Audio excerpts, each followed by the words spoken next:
जर शासन जर का एवढ्या म्हणजे उशिराने जर काम करत असेल तर अजून आम्हाला वाटत नाही की 1 वर्ष तरी मार्ग निघेल, कारण 2 महिन्यापासून फक्त सुटलेल्या गोष्टीचं मूल्यांकन करण्यासाठी लागले।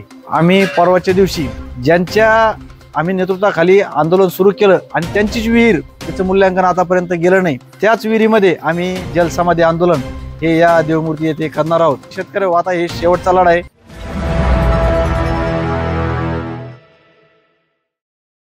आज आमच्या या जालना नांदेड समृद्धी महामार्गाच्या आंदोलनाचा 61वा दिवस, म्हणजे 2 महिने जवळपास आमच्या या आंदोलनाला पूर्ण झाले।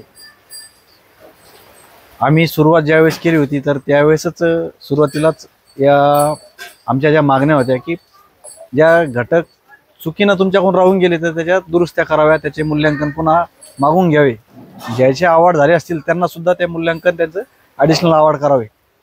परंतु आता जवळपास 1.5 महिना झाला, फक्त 27 लोकांचेच त्यांनी अहवाल आलेले आहेत। त्याच्यामध्ये पण फक्त कृषीचे फळाचे मूल्यांकन सोडून बाकीचे सगळेच अहवाल आलेले। परंतु राहिलेले जे 40 व्यक्ती यांच्या अहवाल मागवण्याविषयी किंवा पाहणी करण्याविषयी आतापर्यंत कोणतेही आदेश निघालेले नाही। म्हणजे शासन किती उदासीन आहे हे याचा परिचय आम्हाला, म्हणजे आम्ही आंदोलनाला बसून सुद्धा शासनाला याचं किती गांभीर्य आहे हे आमच्या या ठिकाणी बसल्यावर लक्षात आलं। जर शासन जर का एवढ्या म्हणजे उशिराने जर काम करत असेल तर अजून आम्हाला वाटत नाही की 1 वर्ष तरी मार्ग निघेल, कारण 2 महिन्यापासून फक्त सुटलेल्या गोष्टीचं मूल्यांकन करण्यासाठी लागले की ज्या चुका त्यांच्या झाल्या होत्या, परंतु ते सुद्धा अजून काम कंप्लीट झालं नाही।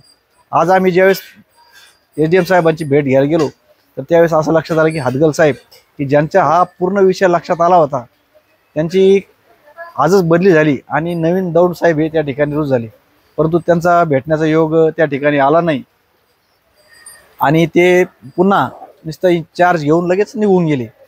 सांगायचं तात्पर्य एवढं की आमचं नेमकंच कुठंतरी आता की विषय लक्षात आला होता आणि त्यांना त्या सगळ्या गोष्टींची शेतकऱ्यांच्या ज्या समस्या आहेत त्याची जाणीव झाली होती, परंतु मध्येच हादगल साहेब यांची बदली झाली। परंतु एवढं नक्की आहे की आता हा विषय गरम झालेला आहे, त्यामुळे आम्ही आता थंडा होऊ देणार नाही। हादगल साहेब का आता दौंड साहेब जरी आले असतील ते सुद्धा शेतकऱ्यांची जाणकार ठेवणारे अधिकारी आहेत, त्यामुळे ते सुद्धा आम्हाला न्याय देण्याचा प्रयत्न करतील आणि आम्ही आता परवाच्या दिवशी आता उद्याच्याला निवेदन देणार आहोत। आम्ही परवाच्या दिवशी ज्यांच्या आम्ही नेतृत्वाखाली आंदोलन सुरू केलं आणि त्यांचीच विहीर त्याचं मूल्यांकन आतापर्यंत गेलं नाही, त्याच विहिरीमध्ये आम्ही जलसमाधी आंदोलन हे या देवमूर्ती येथे करणार आहोत आणि त्याचं निवेदन हे उद्याच्याला माहिती देऊन सगळ्या शेतकऱ्यांना त्याची माहिती देऊन फक्त एवढं आवाहन करतो की शेतकरी आता हे शेवटचा लढा आहे। आपण हे अधिवेशन जर हातातून गेलं तर आता आमची तर शक्ती संपत आली, आमची आता म्हणजे या ठिकाणी बसून आंदोलन करण्याची आता सहनशक्ती आता संपत आली। त्यामुळे आम्ही सुद्धा काहीतरी मोठं पाऊल उचलून आमच्या मागण्या सरकारपर्यंत पोहोचवण्याचा प्रयत्न नक्कीच करणार आहोत आणि आपण सगळ्या शेतकऱ्यांनी सुद्धा मोठ्या संख्येने उद्यापासून या आंदोलनामध्ये यावे की जेणेकरून आपला आवाज मोठ्या संख्येने शासनापर्यंत गेला पाहिजे, असं मी सगळ्यांना आवाहन करतो।